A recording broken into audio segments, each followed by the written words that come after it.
அடிச்சுக்கிட்டுதான் இருக்கேன். யானைப்பா தலை திருப்பி தெரியுதா?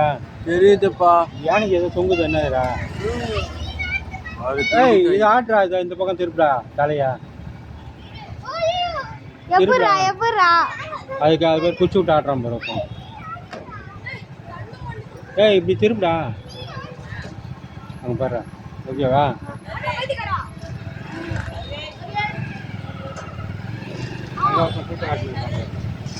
யானை சுற்றுன்னு சொல்கிறாங்களா? இதான் யானை உள்ள கூண்டு விளாடுறாங்க. கூண்டு உள்ள அது உள்ள தான் 2 குச்சி 3 குச்சி இருக்குடா.